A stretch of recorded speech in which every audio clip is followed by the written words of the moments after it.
107.3 Radio Seconegoro FM. Sehat bersama Seconegoro.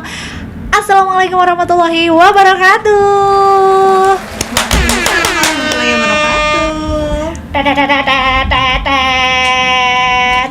Dimulai. Hai para pemirsa semuanya. Pagi yang cerah ini kita akan melanjutkan podcast kita di Anita Bercerita dalam waktu 1 jam ke depan, dari jam 8 sampai jam 9 pagi. Kalian jangan kemana-mana. Aku ditepuk tangan nih sebagai serbiong orang lagi tepuk tangan. Karena kali ini tema kita menghadirkan 2 ahli gizi. Cewek-cewek. Kalau kalian datang ke studio cantik-cantik banget, ya kan? Saya ini Kayak hostnya dong, jangan mau kalah. Oh, jangan mau kalah. Kita harus sedikit sombong ya. Jadi kalau kalian belum bertemu saya di Seconegoro FM atau bertemu di parkiran, doakan saja semoga tetap sehat, semangat. Buat kalian yang lagi aktivitas dimanapun Anda berada, saya ucapkan selamat menjalankan ibadah puasa bagi yang menjalankannya. Dan buat kalian yang lagi duduk-duduk, yang lagi nggak ngapa-ngapain atau yang lagi bekerja, oke lah, langsung streaming di Seconegoro FM di 107.3.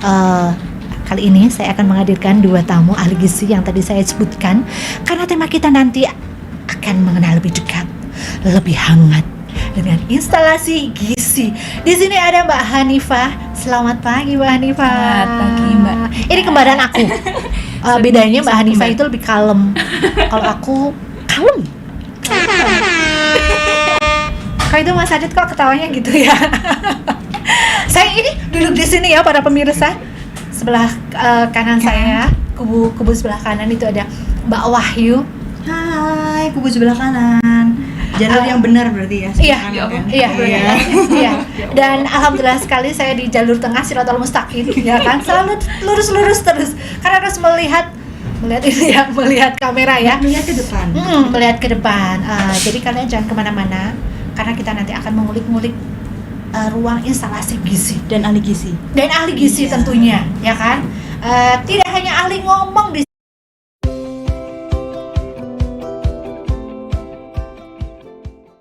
Kembali lagi di 107.3 Radio Seconegoro FM bareng Mbak Hani sama Mbak Wahyu. Ini agak bingung nih, acaranya siapa? Gue mau ngomong duluan. Oh iya.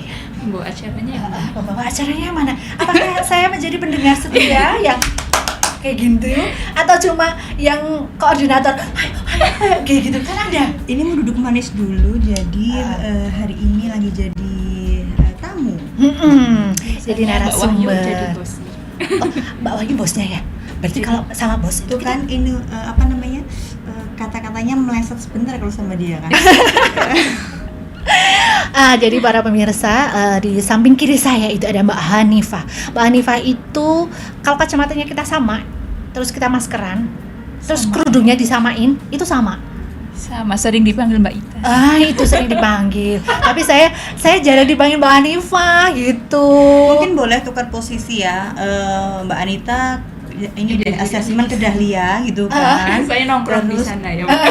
Hani nongkrong tuh di SMF gitu kan. Iya. Tapi takutnya nanti para gemoy-gemoy yang di Dahlia itu nanti membuat aku nggak boleh pergi gitu loh. Mereka kangen. Aku kan bingung kalau banyak yang kangen. Oke, kita akan membahas mengenal lebih dekat dan lebih hangat dengan instalasi gizi dan ahli gizinya.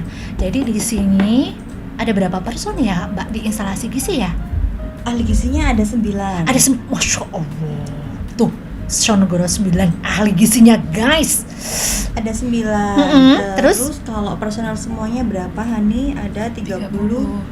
5 ya? 33. 33. Oh, 33. 33. Iya. Jadi gini, instalasi gizi itu kan satu instalasi itu kan satu ini ya, terdiri dari beberapa. Instalasi gizi itu ada kepalanya, kepala instalasi gizi. Beliau adalah Ibu Natalia Haryanti, SDZRD Tause. Udah tahu kan? Yang solehah itu kan? Yang solehah. Iya, Terus nggak kayak anak-anaknya. Terus kita ahli gizinya saya ada doakan semoga anaknya jadi solehah. soleh-solehah. Iya kan, karena ada laki-laki ada perempuan kan, Ada laki-laki otomatis ada ya. perempuan. Oke. Terus Anaknya ada 8, ahli gizinya 8 kan. ahli gizi ada gitu. 8. Iya. Itu udah disebutin Bu A 1. Oh, iya. Iya. Kan biasa. Terus iya, nggak apa-apa. Salah Masih nggak? pagi padahal ya. Iya masih pagi Justru puasa. masih pagi itu harus membuat kesalahan supaya siangnya tidak membuat kesalahan. Iya, kayak anak TK kalau pulang sekolah minta maaf gitu kan. Oh iya ya. Iya. Oh begitu. Oke, Ya. lanjut. Kemudian ada pramusaji. Pramusaji itu tugasnya diantaranya adalah dia bertanggung jawab untuk melakukan pendistribusian ke pasien. Dari distribusi nanti dari sampai ke memastikan bahwa diet yang diberikan itu benar. Nah, kemudian mengambil lagi alat makan dan sebagainya. Kemudian ada pramu masak nih yang yang sudah lihai untuk mengolah makanan. Gitu. Jadi kalau ibaratnya instalasi gizi gitu ya. Kalau orang tuh kalau ngomong gizi itu jadi identik banget sama makanan kan ya. Yes. Ya betul enggak? Ya betul, memang gizi itu identik dengan makanan. Nah, di situ kita kalau dalam sebuah IO, sebuah IO, instalasi gizi itu ada 2 bidang, Mbak Ita. Kita ada di bidang produksi sama ada di klinik. Jadi ahli gizi itu ada 2, ada ahli gizi produksi sama ada ahli gizi klinik. Nah, ahli gizi produksi inilah yang bertanggung jawab terhadap proses penyelenggaraan makan. Yes. Jadi restorannya rumah sakit lah ya, Yes. yang menyelenggarakan itu barang dari direncanakan, barang datang, barang disiapin, dimasak sampai disajikan. Gitu. Simpel nggak? Yo nggak simpel. Kalau Mbak Ita bayangin misalnya tahu kenduren nggak? Kenduren. Sekali kenduren berapa orang? Ya tergantung, kalau di tempatnya saya 85. 85 itu 1 kali. Nah, instalasi gizi itu penyelenggaraan makannya sehari 3 kali. Yes. Sekali itu untuk melayani semua pasien rumah sakit. Katakan pasien rumah sakit 100 nih. Sekali masak untuk 1 kali orang kenduri 100, nanti pagi, siang, sore. Bisa kan bayangin? Yes. Jadi kalau Strongnya misalnya gimana gitu ya? Iya, strongnya gimana. Jadi kalau misalnya yang ibu-ibu nih di rumah udah mau kenduri kurang 4 hari aja mikirnya udah udah banyak. Iya kan? Prepare-nya. Dari mau belanja apa, mau dimasak apa. Nah, itu instalasi gizi tiap hari. Sehari peng 3, peng teluh. 3 kali ya. Enggak ada libur, Nggak ada pagi, libur siang, ya. sore. Nanti kalau libur gimana? Siapa yang mau makan gitu ya? Gitu. Jadi itu sudah satu sistem yang berjalan terus-menerus. Iya. Gitu. Ini terus kalau berbicara tentang klinik, gantian deh Mbak Hani gitu. Sebenarnya di sini yang koordinator itu Mbak Wahyu. Oh gitu ya? Koordinator klinik. Oh koordinator klinik. Oh Iya. jadi ada koordinator sendiri-sendiri. Sendiri. Produk sendiri. Ya, klinik sendiri. Pelayanan ke pasien yang yang tidak berkaitan dengan makanan santap gitu ya, ada ya? Saling berkaitan sebenarnya. Sebenarnya klinik sama produksi ini berkaitan erat, nggak bisa dipisahkan karena ibaratnya itu kalau ahli gizi yang di klinik itu kayak nyebutnya salah nggak ya Han? PR, public relationnya instalasi gizi. Dia yang keluar, dia yang ketemu pasien, mengasesmen, melihat kemampuan makan, kemudian melakukan order kayak gitu, melakukan edukasi, evaluasi gitu. Lah dari ordernya ini kan garap yang merevisi, yang eksekusi kan, yang mengolah ini adalah si bagian produksi. Jadi kita order apa harus saling ngeling gitu. Kita ngordernya ya sesuai dengan menu yang sudah ada di instalasi gizi. Bukan berarti terus menunya rumah sakit kok cuma itu aja. Jangan salah. Menunya kita banyak kali. Nggak kenal nggak sayang. Gitu. Iya. Jadi ahli gizi itu bukan hanya sekedar masak-masak aja ya Mbak ya? Nggak ada lah. Iya, malah tugasnya yang masak itu ada sendiri. Jadi ahli gizi itu lebih ke mengkoordinir sama itu tadi ke klinik, ke pasien seperti itu. Kalau untuk masak ada tugasnya sendiri. Iya. Kalau yang di klinik itu kan di rumah sakit ini ada berapa bangsal ya yang kita pegang ya Mbak? 6 8. Oh 8. Jadi Itu ICU semuanya ya, ICU ya. Yang dilayani kecuali ada 8 bangsal. 8 bangsal yang dilayani untuk makan, tetapi untuk yang asuhan 7. gizi 7. ICU, kemudian apa lagi? Ruang Cempaka, Flamboyan, Gardenia, Edelweiss, Dahlia, Yes. Gardenia, Bougainville, Anggrek. Ya. Oh. Jadi ahli gizi setiap bangsal itu ada ahli gizinya sendiri-sendiri. Setiap bangsal ada ahli gizinya Ya, masing-masing. jadi- yang bertanggung jawab yang terhadap bertanggung jawab. bangsal Asuhan itu. gizi. Ada itu semuanya. Ada Iya. semuanya. Saya misalkan Dahlia kayak Mbak Saya di Dahlia. Iya, Mbak kayak Mbak Wahyu. Hani itu ya semua. Ya, semua pasien yang ada di Dahlia dilakukan asuhan gizi kalau dia memang berisiko malnutrisi dan memerlukan tindak lanjut lebih lagi kayak gitu. Artinya semua pasien itu memang mendapatkan asuhan gizi, baik yang berisiko malnutrisi ataupun yang tidak berisiko, karena pada dasarnya semua pasien yang masuk itu kan mendapat pelayanan makan. Nah, kita ngasih makan nggak sembarangan tuh ya, ya kan? Jadi Ada perlu prosesnya. dilakukan pengkajian. Apa ya? Kalau masuk artinya kita melakukan pengkajian terhadap kondisi masing-masing pasien, kemampuan makannya, kemudian jenis dietnya itu ada sendiri, ada masing-masing. Jadi nggak ada yang terlepas gitu kan, udah ada standarnya masing-masing. Oh gitu. Terus ini Mbak Hani misalnya kan di bangsal itu kan sudah disajikan, terus ada nggak review? Ini ada laporan nggak? Misalkan satu pasien ini nggak habis gitu. Itu ada. Ada dong, kita yang tugasnya mengevaluasi. Mengevaluasi. Iya, betul. Jadi asuhan gizi itu suatu proses yang berkelanjutan. Jadi kalau kita misal pertama datang ke pasien itu kalau di gizi klinik ada yang namanya NCP atau Nutrition Care Process. Yes. Proses asuhan gizi yang terstandar. Jadi kita datang itu mulai dari asesmen itu pengkajian. Jadi kayak menggali informasi pasien. Terus yang kedua itu diagnosis. Jadi kita menetapkan diagnosis gizi. Masalahnya apa? Masalahnya apa? Oh, gitu ya? Iya. Kemudian yang ketiga itu kita melakukan intervensi. Nah, intervensi ini didasarkan pada hasil penggalian informasi, kemudian Dari penegakan masalah gitu. Kita akan melakukan intervensi ke pasien. Intervensinya bisa berupa pemberian diet, edukasi dan koordinasi dengan petugas yang lain gitu kan. Oh, gitu. Karena gizi nggak mungkin berdiri sendiri, kita nggak Iya. 24 jam di situ gitu kan. perawat Iya, gitu ya, perawat, dokter juga. kemudian koordinasi. petugas terapi misalnya Iya. terapi wicara dan lain sebagainya. Jadi kita saling berkoordinasi.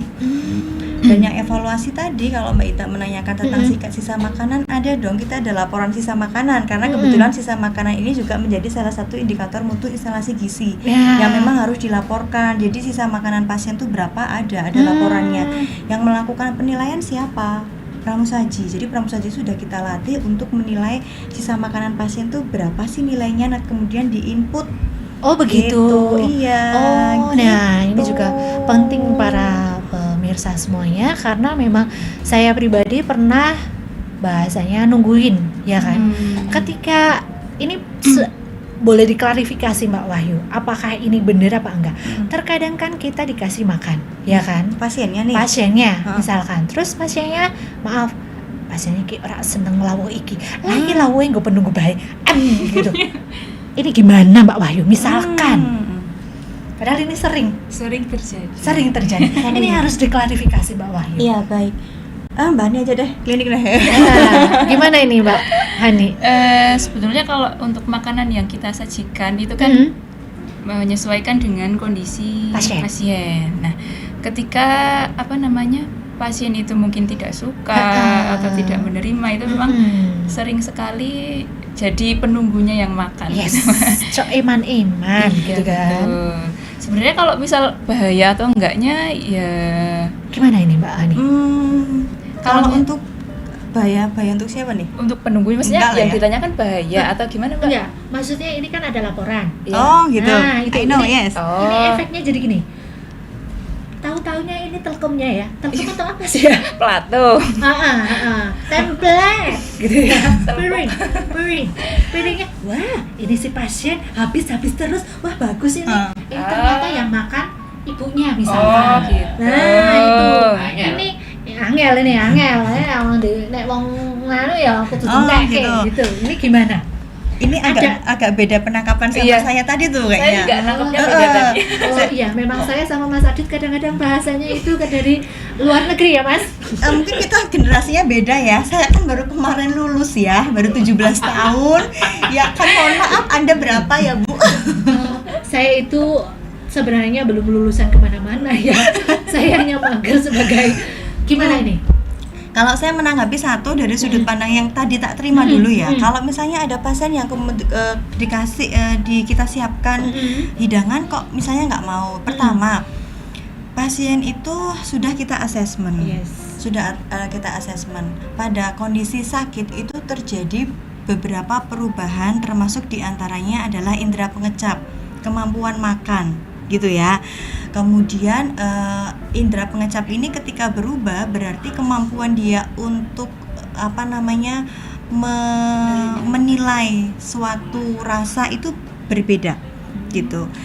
Satu itu, yang kedua nafsu makan juga biasanya turun. Kemudian ada keluhan lain misalnya mual, gitu ya.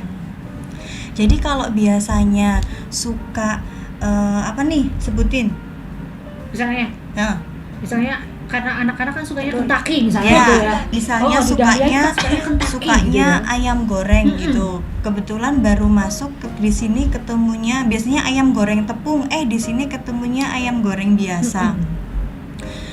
Nah, kemudian kan ahli gizi kan mengevaluasi nih.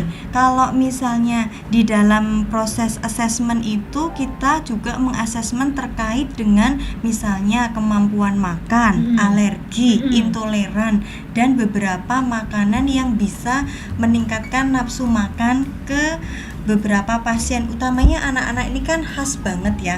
Biasanya kalau anak-anak kita evaluasi favoritnya apa gitu. Jadi kalau misalnya sukanya ayam goreng tepung, kita menyajikan ayam goreng, kita bisa kok merubah menjadi ayam goreng tepung ke penyesuaian itu selama tidak bertentangan dengan prinsip dietnya, bisa nggak apa-apa. Jadi itulah fungsi dari sebuah pengkajian gizi gitu.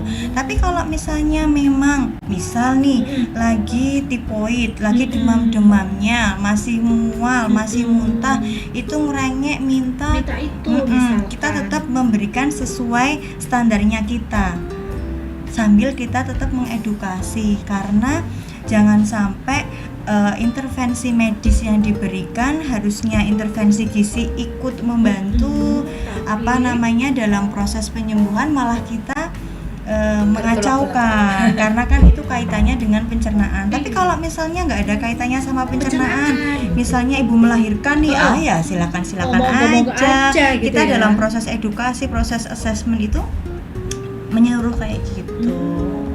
Itu kalau versinya Mbak Hani gimana nih? Yang tadi satu pertanyaan bisa banyak banget soalnya itulah fungsinya ahli gizi ya Mbak. Jadi kita mengkonfirmasi makanan yang habis itu memang benar dimakan pasien ataukah dimakan yang lain. Karena profesi lain saya yakin seperti perawat ataupun atau tenaga kesehatan yang lain tidak sedetail itu dalam menanyakan, karena itu adalah ranahnya lebih ke ahli gizi ya Mbak. Jadi perawat mungkin cuma nanya bisa habis atau enggak, tapi yang ke lebih dalamnya lagi itu tugasnya ahli gizi. Jadi contohnya pasien kita assessment nih masih mual, kelihatan nih nafsu makannya nggak baik gitu kan, kita tanyain makanan aja udah ogah-ogahan jawab, tapi ternyata laporan sisa makanannya bagus. Ini dimakan siapa? Nah, kan kayak gitu. Hanya ya, jangan dimakan dulu. Kalau mau makan laporan gitu ya Mbak Wahyu ya. Nanti ibunya enggak sama ampun nggak apa-apa. Udah clear. Iya, jadinya kayak gitu. Itu memang satu bentuk keberadaan kita, gitu, keberadaan ahli gizi di pasien, ahli gizi klinik. Jadi ketika ahli gizi atau orang dari ahli gizi itu tanya, Ibu nyuwun sewu, ini habis apakah dimakan sama pasien? Jawab dengan tegas. Iya, pasiennya belum mau Bu. Ini tadi karena iman saya makan, gitu ya. Itu kalau pasien itu kalau ketemu penunggunya Mbak Anita karena saya itu kalau nungguin pasien, saya selalu tanyain habis apa enggak tadi, biar saya laporkan. Kan pasiennya langsung gini, mau dilaporkan langsung makan. Tuh, jadi karena ini loh, ya. karena saya tuh pernah ketemu keluarga pasien yang nggak tahu loh kalau ternyata sisa makanan itu dinilai. oh gitu. Iya, jadi taunya ya sisa-sisa gitu Iya. aja, nggak terus itu menjadi ya memang nggak tahu ya Mbak. Iya, Mbak nggak Rita aja tahu. nggak tahu, jangankan orang lain ya. Tapi saya waktu menunggu itu saya penasaran, ini sebenarnya dinilai apa enggak, Mbak. Iya Jadi dong. saya selalu bilang sama Mbak pramusajinya, Mbak, tadi sih Mbak belum mau makan ya, begitu. Jadi tetap ada komunikasi. Ya, itu kan? yang bagus ya, karena memang keluarga atau penunggu pasien tuh harus sama-sama komunikasi gitu Iya. kan sama ahli gizi. Jadinya harapannya tuh si intake pasien, makanannya pasien tuh bisa diterima dengan baik gitu. Nah itu penting banget ya kan. Saya mau difoto jadinya saya kayak gini ya. Oke lah, jadi di ahli gizi itu ternyata bukan perihal ahli gizinya yang masak ya Mbak. Bukan.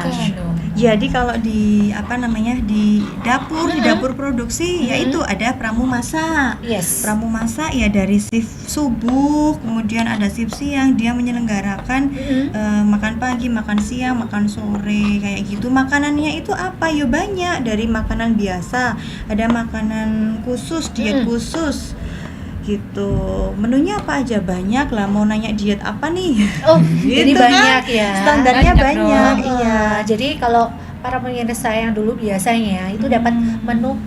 Terus rumornya gini Mbak Wahyu, saya Gimana? kadang-kadang Saya suka kalau ngomongin kayak gini. Mitos saya itu atau kadang-kadang fakta? kalau maaf ya, kalau menjenguk terus saya lihat atau apa terus kok nggak dimakan, iya belum lapar gitu ya. Saya manusiawi karena kita sendiri kalau lagi meriang atau lagi apa juga nggak pengen makan, kecuali kalau saya meriang tetap makan Mbak Oh, Ade. saya juga kok. Makanya banyak malah. Oh gitu. Terus ada yang bilang gini, lah wong ora narasane gitu. Kadang-kadang ada yang berbilang kayak gitu. ada. Terus kadang-kadang kalau ketemu netizen yang julid kan memperkeruh suasana. Loh wong pengen bakso dibayani ngene. Saya jawabannya gampang. Besok habis ini selesai, besok ke hotel pasti ada bakso. Saya bilang kayak gitu. Menunya instalasi juga ada bakso loh. Ada bakso? Ada dong, ada rawon, Mbak. Ada rawon, nasi opor. kuning ada, opor ada, nasi uduk ada, jangan salah dong ya. Wah, udah new banget. Ini sejak Itu udah jadi gini. metamorfose atau bagaimana? Jadi ini? dalam siklus kita kan pakai siklus 10 hari plus 1. Tahu nggak nih? Enggak. Jadi instalasi gizi itu kan punya siklus ya, punya siklus menu. Siklusnya itu adalah 10 harian. Jadi setiap 10 hari menu itu terulang. Jadi siklus tanggal 1 dia akan terulang di tanggal 1, 11, 21. Oh, yes. Siklus tanggal 2 ada di 2, 12, 22. Itu siklus. Itu bicara siklus. Kemudian bicara menu. Bicara menu itu ada menu makanan biasa. Ada menu makanan diet. Kemudian ada menu makanan bayi gitu. Jadi bakso itu kemarin siang tuh. Kemarin tanggal berapa? Iya, kemarin tanggal 2 berarti ya. 12. Berarti Iya. tanggal 2, 12, 22 itu ketemunya siang bakso. Gitu. Pengen kayak gitu, pengen makan bakso di rumah Jadi- sakit. Masuknya tanggal 1, tanggal 2 tanggal 2. ada. Tanggal 2. Masuk tanggal 1 aja dulu, satunya, Aha. 2-nya sore nggak dapat. Gitu. Jadi kemudian masalah menu ini Ya. kita udah 1 tahun, hampir 1,5 tahun ini kita punya menu unggulan Mbak Ita. Jadi itu, Mbak? menu unggulan itu menjadi salah satu inovasi dari QCC kita, QCC yang terakhir. Wow. Jadi dalam 1 hari kita Yes. pasti punya menu unggulan. Ada hari pertama itu ya, saya nggak hafal menunya, Iya. tapi menu unggulannya ada bakso. Tadi Mbak Hani Ya, menyebutkan bakso. ada rawon, ada nasi kuning, ada nasi uduk, ada pecel, ada Paling baru, opor. bubur Paling ayam. baru apa? Bubur ayam. Bubur ayam Ya, ada? bubur ayam itu menggantikan bubur suran karena dari daya terima yang kita evaluasi kurang, kemudian digantikan bubur ayam. Bubur ayam. Jangan salah, ada megono loh, Ci. Yes, ada Ada megono. megono. Apalagi yang kurang disebutin? Apa Jadi udah ini ya? aneka Iya, maksudnya menu-menu yang dalam biasa di rumah makan juga ada gitu ya. Jadi dalam 1 hari keren itu banget. 1 hari kita Pasti pasti ada. ada menu unggulan. Pasti ada Pasti menu ada menu unggulan. unggulan. Wah, Iya. keren banget. Harapannya ya karena Harapannya? pengen meningkatkan selera makan iya, kemudian agar lebih humi ya. jadi nggak monoton makanan terus seperti makanan itu. rumah sakit. Tapi gitu ya, memang tidak memungkiri seperti tadi pertanyaannya Mbak Ita. Orang sakit itu kan perubahannya banyak banget ya. Kemudian perubahan indera pengecap atau mungkin nih pasien yang punya riwayat hipertensi biasa di rumah makannya masih belum diet nih. Mau nggak mau di sini kita harus melakukan penyesuaian kayak gitu kan dengan pembatasan sedikit garam, kemudian dengan pemberian banyak sayur dan buah. Bukan berarti nggak pakai garam gitu. Jadi lidah itu kalau udah biasa kena garam 1 sendok, dikenain cuma setengah itu berubah.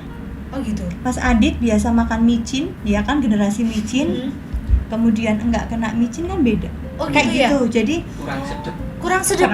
Jadi memang faktornya tuh banyak, tapi kalau kita mah udah biasa dikatain kayak gitu ya, tapi edukasi, motivasi, pendampingan tetap kita lakukan.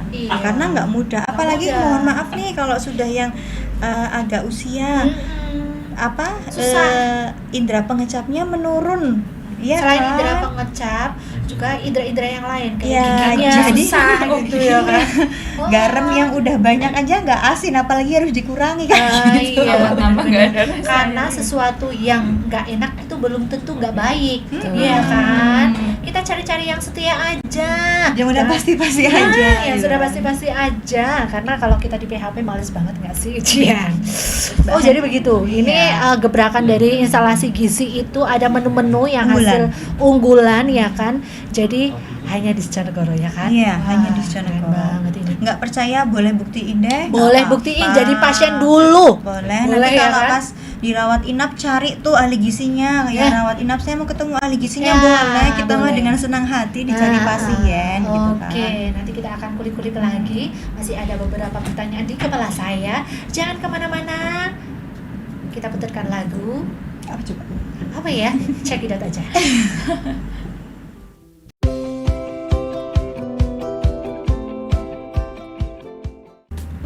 Oke, kembali lagi di 107.3. Masih bersama ahli gizi kita, ahli gizi Sconegoro ya kan. Ini kita hanya ngobrol-ngobrol santai ya kan, mengulik-ngulik pertanyaan-pertanyaan yang ada di pikiran saya yang mewakili netizen-netizen di luar sana ya kan. Julid nggak? Kalau saya itu tergantung dari situasi, kadang-kadang julid, kadang-kadang ya pokoknya kalau jadi orang itu harus berkepribadian lamis gitu ya. Berkepribadian ganda. Bipolar. Aduh, tapi tenang saja, saya sudah jinak. Sudah jadi bestinya dokter Twina ya. Ya Sudah Allah, ada semuanya saya bestikan ya. Termasuk tukang parkir juga harus saya bestikan supaya ketika saya masuk Biar selalu boleh dapat tempat parkir. ya, betul sekali. Oke, ini ada suatu pertanyaan ya, Mbak Wahyu. Ini Aku nih. dengan pasien banyak banget kayak gini, masaknya itu jam berapa? Masanya Nah, kita berbicara tentang produksi nih berarti ya, ya. berarti produksi ini. Makan pagi nih kita Ya. mulai dari jam 5. Jadi jam 5 tuh pramumasa udah datang. Udah datang. Udah menyiapkan untuk menu pagi. Distribusi pagi adalah jam 6:30. Setengah 7. Iya, distribusi 6:30, nanti diterima pasien kurang lebih jam 7 kurang seperempat sampai jam 7 seperempat. Di luar jam itu berarti kategorinya adalah distribusi terlambat. Itu masuk indikator mutu. Wow. Gitu. Jadi ada jam-jamnya ya, nggak sembarangan. Nggak kan? sembarangan. Jadi para pemirsa, kenapa mereka menyajikannya jam 6.45 sampai 7.15 itu karena memang ada jam-jam tertentu atau sesuai prosedur ya. Yes. Jadi ada yang baru bangun. Biasanya kadang-kadang para pasien ini jam 7 baru bangun. Ada. Bangun belum kucek-kucek ya kan, udah dapat makan ya kan. Tapi ada juga loh pasien yang bangunnya tuh pagi. Wow. Harus nunggu makan sampai jam 7, kemudian udah ada yang beli dulu, ada nggak? Ya ada. Oh, ada? Ada Boleh. gitu. Nanti ranahnya ke klinik nih. Oh, ranahnya ke Apa klinik. namanya, ahli gizi klinik Ahli yang klinik akan gizi. ngulik. Nanti nguliknya ke Mbak Ani aja. Oh, oke Ya. oke. Lah, ini 7.15 harus dimakan sampai kapan ini? Ada jam-jamnya ya? Dimakannya sarapan berarti, pagi itu sebaiknya jam berapa sampai jam berapa sih, Mbak? Pengertian sarapan pagi atau untuk yang di rumah Untuk sakit? yang di rumah sakit. Kalau untuk di rumah sakit itu kemudian pramusaji yang mengantar makanan akan mengambil lagi ke pasien tuh dalam waktu 30 menit. Oh, jam berapa? 7.15 ini? Enggak. Diterima pasien, kemudian 30 menit kemudian akan diambil. Oh. Ya, kalau misalnya belum selesai masih diberi waktu sampai 15 menit biasanya. Biasanya diambil nih, Ibu nun sewu badai darah namanya sudah apa belum? Iya, gitu. Dereng Mbak. Ya monggo sudah, Ibu diteraske nanti kita ambil lagi 15 menit kemudian kayak gitu. Itu ada komunikasinya dari pramusaji ke pasien atau penunggu gitu. Jadi para penunggu nggak usah gugup, makannya pelan-pelan aja, dikunyah sampai 30 kali. 30 kali atau berapa kali tuh? Ya, jangan gugup-gugup ya. Yeah. Yang penting berdoa kalau mau makan. Terus apa lagi, Mbak? Pagi, kemudian ada selingan pagi. Selingan pagi. Snack ya? Snack atau apa ini? Kemudian makan siang. Makan siang dari jam berapa, Mbak? Makan siang itu distribusinya penyajiannya distribusinya dari jam 11.45 sampai jam 12.15. Di luar itu dikatakan terlambat. Begitu. Jadi ke pasiennya jam 12-an lah ya kayaknya ya. Rata-rata jam segitu itu adalah untuk jam makan siang. Jam makan siang. Ada selingan sore Selingan untuk sore? yang selingan sore, kemudian ada makan sore. Makan sore adalah jam 16.45 sampai 17.15. Gitu. Pramu masak dibagi menjadi 2 shift. Jadi yang pagi itu mau mengolah makanan pagi, kemudian mengolah makanan siang dan menyiapkan untuk yang pagi berikutnya. Jadi menyiapkan tuh artinya gini, ngeracik. Yes, ngeracik. Kan nggak mungkin tuh pagi-pagi masih harus Ngeracik, meracik, motong, kesuwen. Jadi kalau untuk yang butuh persiapan udah disiapkan dulu sama yang dinas pagi kayak gitu. Jadinya artinya memang produksi itu di rumahnya produksi dari barang itu datang, kemudian disiapkan, ada yang disimpan, ada yang diolah, kemudian disajikan itu nggak putus, dia satu garis, satu kesatuan. 2 shift tok ya padahal ya. 2 shift yang ya. masak. Bahkan bahan yang disimpan di gudang itu juga ada sistemnya ya. Barang masuk duluan, nanti keluar duluan gitu. Tanya apa lagi deh? Oh iya, itu ya kan? Itu. Nah, ini kalau malam. Ini berarti saya juga penasaran ini. Kan pasiennya beberapa kali berubah, ya kan? Yes. Ada yang pulang pagi, pulang sore, pulang malam. Ini ada caranya. laporan. Ada dong, ada rekap permintaan pasien ada. Oh ada. Jadi, ini yang mengerjakan siapa? Supervisi. Jadi supervisi itu ada yang supervisi subuh, ada yang pagi, ada yang sore. Supervisi itu ahli gizinya. Jadi nanti kita tuh kebagi jadi shift juga kan. Setiap itu melakukan quality control. Ini udah pas belum kayak gitu. Kemudian melakukan rekap permintaan diet. Ini pagi pasiennya berapa, siang berapa, sore berapa ada. Oh, itu ada ya. Nah, itu. Ini kalau ahli gizi yang di Bangsal ini Mbak Hani, ini kan 1. Iya. Padahal jam kerjanya Mbak Hani dari jam 7 sampai jam 8 malam ini. Tidak. Oh, pasti. tidak. Jadi ahli gizi juga seperti Pusing dia. ada seperti perawat juga, shift-shiftan juga Mbak. Jadi nggak cuma sekali masuk. Sehari sekali masuk, satu jadwal. Jadi ada kalau ahli gizi itu 4. Jadi ada yang jam pagi itu berangkat jam 6. Terus sampai dengan jam 1. Terus kalau yang pagi biasa itu jam 7 sampai jam 2. Terus ada dinas namanya dinas tanggung. Jadi middle ya? Ya, middle jam 9 sampai jam 4. Terus kalau yang sore itu jam 11 sampai jam 6 sore kayak gitu. Jam 11 sampai jam 6 sore. Ya, jadi kalau misalnya ahli gizi, kan kita ahli gizi terbagi jadi 2, ada yang diproduksi, ada yang di klinik. Kalau yang diproduksi memang dia fokusnya di produksi saja. Tapi ahli gizi klinik kadang kita juga menjadi supervisi. Jadi penyelenggaraan makan. Jadi kalau kita misalnya masuknya pagi, kita full di Bangsal. Kalau kita masuknya sore, kita terbagi jadi 2, kita harus supervisi juga, harus ke Bangsal juga. Jadi tetap pasien kepegang, terus diproduksi juga kepegang. Ya, artinya gini, sebenarnya di instalasi gizi itu kan ahli gizi klinik sama produksi udah jelas nih. Yang produksi itu ada 3 gitu kan. itu yang bertanggung jawab full gede nih kepalanya. Jadi nah kemudian ahli gizi klinik ini bertanggung jawab full dengan pasien terkait dengan makanannya dan asupan gizinya. Yang namanya karena gizi itu karena instalasi gizi shiftnya banyak, pada akhirnya kan ada perputaran. Nah ketika ahli gizi klinik harus menjadi supervisi, berarti ada sebagian tugas produksi yaitu bagian supervisi saja yang menjadi garapannya kita. Jadi enggak menyeluruh. Jadi kalau untuk proses besarnya kayak pemesanan, penerimaan, checking bahan itu sudah dilakukan oleh ahli gizi produksi. Jadi kita hanya memegang bagian kecilnya saja yaitu supervisi. Gitu ya. Oke deh. Terus ada informasi apakah yang bisa disampaikan kepada pendengar semuanya ini Mbak Wahyu nih? Ada pertanyaan apa lagi nih yang dari yang netizen?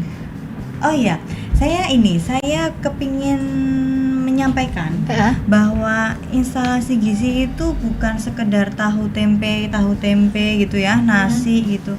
Tapi jangan salah loh ya, instalasi gizi itu juga melayani pasien yang memang dia itu alergi intoleran. Jadi ada misalnya pasien ini nih ahli gizi kliniknya udah asesmen nih, ternyata pasien alergi misalnya alergi telur atau nggak makan nasi atau apa, ya udah nggak apa-apa, kita akan melayani itu. Jadi enggak yang simple gitu. Maksudnya gini, Mbak Ita bayangin restoran itu ada melayani orang berapa nih? 10, 20, 30 gitu. Nah, instalasi gizi dalam satu proses pemorsiannya, pelayanan satu kali makan itu 100 pasien. Nah, itu kalau memang ada yang diet khusus, misalnya kayak tadi Mbak Hani minta alergi, ya kita akan melayani sesuai ordernya itu. Jadi asalkan dari informasi dari pasien atau keluarga pasien ya, hasil dari asesmennya ahli gizi. Nah, itulah ahli gizi pentingnya di mana. Mbak Hani punya pengalaman nggak nih? Iya, sering lah, apalagi gitu. kalau anak itu ya Mbak, anak susah kan makan, picky eater lah, itu udah susah banget. Jadi kita bagaimana caranya kita meningkatkan asupan untuk mendukung pemulihan pasien juga. Jadi kita ketika memang benar-benar anak itu alergi ataupun picky eater yang udah parah banget, itu biasanya kita juga menyesuaikan dengan makanan yang biasa dia makan, tetapi dengan dalam batasan yang sesuai dengan yang kita programkan. Iya, jadi tetap sesuai dengan prinsip dietnya, tetapi menyesuaikan untuk bahan makanannya. Terus biasanya kalau di Dahlia pasien anak itu kan banyak, kadang anak pondok gitu ya Mbak ya.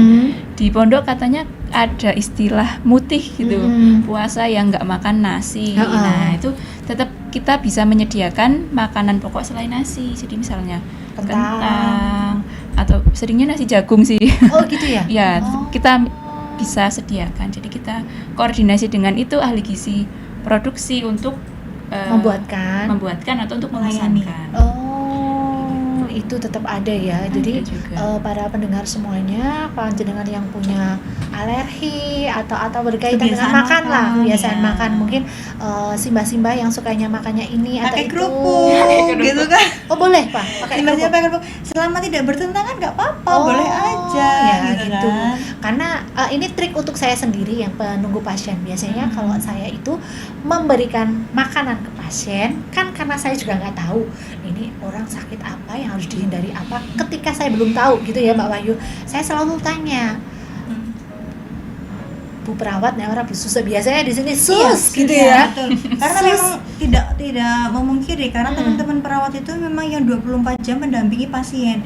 Jadi selain ke pasien dan keluarga, kita berkoordinasi tadi ke perawat lah ya, yang mereka tuh teman-teman perawat jelas ada di situ, informasi itu ada. Iya, jadi harus tanyakan dulu ini boleh apa enggak gitu. Kalau saya sih ya, tapi kan ada yang harus apa sing penting masuk. Lah itu sing penting gelem maem itu bisa enggak? Bisa ditolerir enggak? Boleh ya? Kayaknya boleh mungkin ya. Kalau untuk kan kalau orang sakit itu kan ada kategori-kategorinya. Jadi misalnya sakit ini ya nggak boleh ini kayak gitu. Tetap kita sebagai ahli gizi itu memberikan edukasi atau pengertian kepada pasien. Misalnya menginginkan makanan dari luar rumah sakit seperti apa sih? Nah, itu tugasnya kita yang memberikan edukasi. Jadi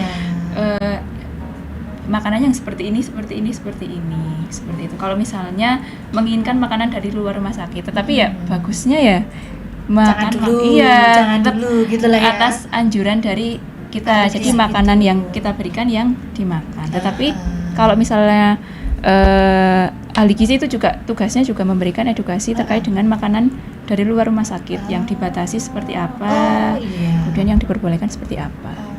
Berarti tetap ada edukasinya ya. Mau menambahkan nih, gini Mbak, kondisi pasien itu kan berbeda-beda ya. Ada makanan rumah sakit, ada makanan luar rumah sakit. Pada pasien yang memang satu ya netizen ya, ahli gizi itu nggak pernah melarang.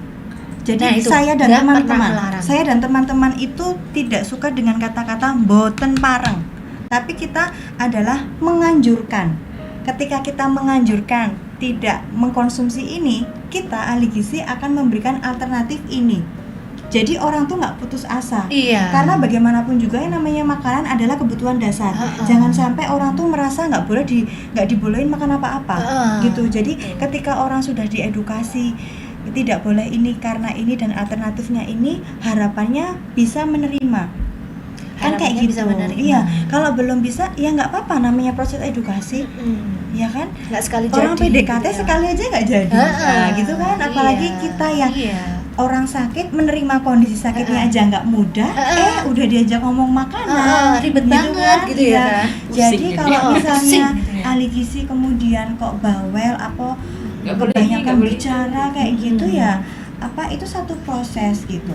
Nah, ada beberapa kondisi yang memang tidak menganjurkan makanan luar rumah sakit. Ya akan kita sampaikan bahwa memang proses perawatannya membutuhkan evaluasi yang ketat terkait dengan asupan, misal pasien diabetes, ya kan, atau karena terkait dengan gula darah, atau pasien dengan hipertensi atau penyakit kronik lainnya. Tapi misal ada kondisi-kondisi yang tidak khusus, misalnya pasien pos bersalin, pos melahirkan ya, atau pasien dengan kecelakaan, kita udah standar dietnya kita TKTP 2.500, ternyata kebutuhannya berapa Mbak nih? 3.000. Nah, sisanya itu kita mengedukasi, boleh loh kalau Bapak mau membawakan misalnya roti, biskuit atau apa, boleh. Jadi kita itu bukan orang yang selektif gitu kan. Kita orang yang lembut. Jadi gitu ya.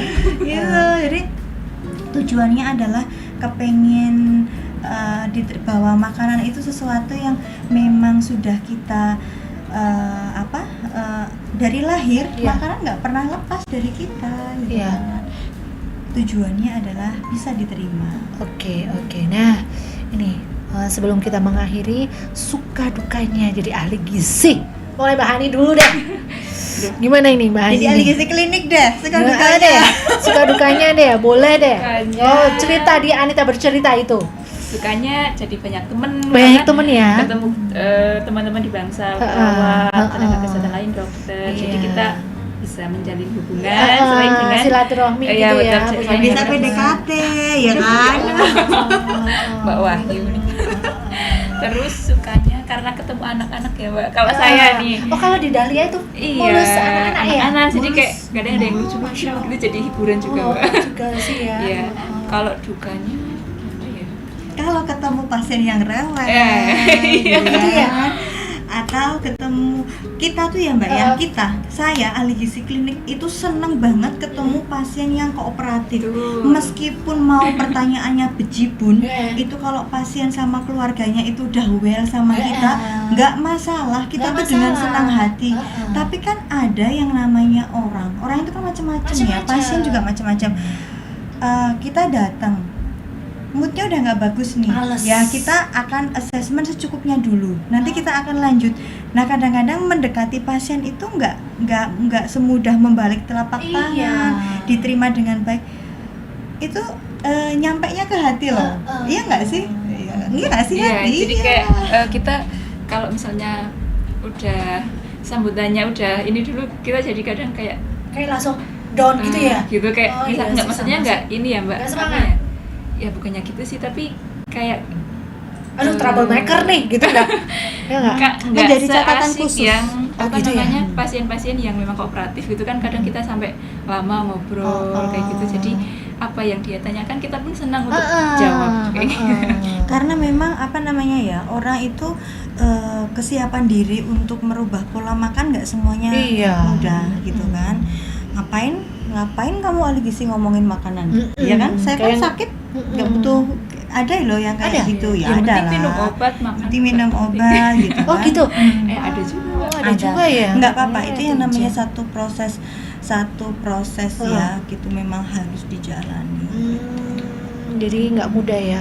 Pokoknya kalau berkaitan dengan pelayanan dimanapun tempatnya, modal utama adalah casing, ya nggak? Maksudnya kita menilai seseorang itu modalnya pertamanya adalah casing. Ketika kita bicara dengan seseorang, orang itu nggak melihat kita. Yo, satu, kalau orangnya double seperti saya, biarin aja. Cuek gitu. Ya, cuek. Mas go on kalau saya. Tapi kalau orangnya misalkan kita kan nggak semuanya mood swing terus atau moodnya oke terus on fire terus gitu, kan pasti ada. Nah ini trik-triknya, pernah nggak trik-trik supaya misalkan saya pasiennya ya, saya agak julid banget gini ya. Mbak, mame kue apa tuh Mbak? Ya, gitu kan, misalkan lho enak banget kue lho Mbak gitu. Itu gimana jenengan sebagai Ibu habis dahar apa sih? itu langsung. Iya, Langsung. dia spesialisasinya itu anak. Saya kalau ketemu anak udah gini dulu, udah keringet keluar semua. Oh, kalau Iya, Mbak Hani itu anak. Iya, soalnya ya ketemu anak itu udah harus gendong. Apalagi kalau masih di bawah 5 tahun atau padahal masih Mbak Hani bayi. belum punya anak. Jadi ketemu anak tuh ya udah harus gendong, ngangkat ketimbangan, udah dia nangis dulu. Ya kalau dia nggak nangis sih nggak apa-apa. Udah bahasanya mau sebuah gonor screen Skopius gitu ya udah. Aduh gitu. Ini Mbak Hani berarti spesial di anak gitu ya. Iya. Oh, ada trik-triknya supaya anak-anak ini yang di pasien sana bisa mau makan, ada nggak? ada loh pengalamannya Mbak Hani yang ditanyain anaknya bilang gimana? Kamu nanya. Kayak apa namanya, tadi makannya habis enggak gitu, terus anaknya jawabnya Korban TikTok ya? kamu nanya gitu. Terus Mbak Hani jawabnya Kayak, gimana? ya cuma ketawa aja sih Mbak, lucu itu jadi hiburan juga sih. Kalau sama anak tuh pokoknya ya, kalau misalnya dia lagi nggak mood, jangan dipaksakan karena itu tambah inilah. Oh, nah ini buat para ibu-ibu tantrum. semuanya, kalau misalkan anaknya belum siap untuk makan, jangan dipaksakan, Ya, gitu ya. kita terus jadi kayak maksa, ayo cepet makan gitu, malah jadi dia tambah nangis kayak gitu. Jadi Oke kita deh. biarin dia tenang dulu. Kalau sudah bisa diajak komunikasi, sudah bisa diajak ngobrol, baru kita pendekatan lagi. Oke deh, nah begitu ya para pendengar semuanya. Karena HP saya sudah mulai sibuk sekali, dan yang Mas Dika sama Mas Aditnya mau melancong, mau membuat video. Semoga videonya hasilnya bagus, lombanya juara 1. Amin. Saya ucapkan terima kasih Mbak Wahyu. Mungkin kita ada part 2 mungkin ya, karena kayaknya belum selesai Iya tuh ini. yang produksi belum diulik-ulik ya. Belum diulik-ulik. Boleh banget buat Sobat Siasconegoro kalau yang kangen sama Mbak Hani nih, atau yang kangen sama Bu AA, pengen ngobrol capcicus sama ahli gizi, boleh banget datang di Poliklinik Ahli Gizi di hari Rabu, Jumat, dan Sabtu. Oh, Mbak Hani yang di itu. Kalau ini Bu AA, Oh, Bu Bu AA yang solihah. Oh ya, Ibu Solehah. Solehah gitu ya. Solehah, Iya, ya. nah itu ya. Capcicus mau 1 jam 2 jam kontraknya sama aja. Kita Sama aja. melayani dengan sepenuh hati. Wah, keren banget. Jadi buat kalian yang nantinya ini videonya akan launching, apabila bermanfaat bisa di-share. Jangan lupa like, subscribe, komen, dan jangan lupa juga ikutin TikTok saya ya. Oh, enggak. TikTok apa nih? Terakhir THR kan ya? Apa ya? Saya lupa. Nah, gitu ya. Karena Bagi kalian yang semangat-semangat mau podcast sama saya juga boleh, bisa DM di Mas Admin Pak Sutradara. Saya podcastnya mau berarah yang gimana. Terus ada netizen-netizen atau orang-orang baik, good people di luar sana pengen mengulik-ngulik tentang Seconegoro, bisa sekali. Jangan lupa ikuti Instagramnya RSUD Wonosobo juga, dan @gizi Seconegoro. Nah itu @gizi Seconegoro. Oke ya. Instagram saya nggak usah saya promosikan karena saya jarang membuat. Naik ya. Ya gitu ya. Saya mohon maaf apabila saya banyak salah dalam memberikan podcast ini. Mungkin kita akan bertemu di Lebaran, habis Lebaran ya Pak Sutradara.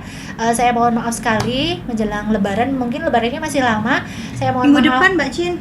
Mohon maaf lahir batin. Selamat menunaikan ibadah puasa. Selamat Hari Raya Idul Fitri 1444 Hijriah. Minal aidin wal faidin. Mohon maaf lahir dan batin. Sampai jumpa di lain waktu. Wassalamualaikum warahmatullahi wabarakatuh.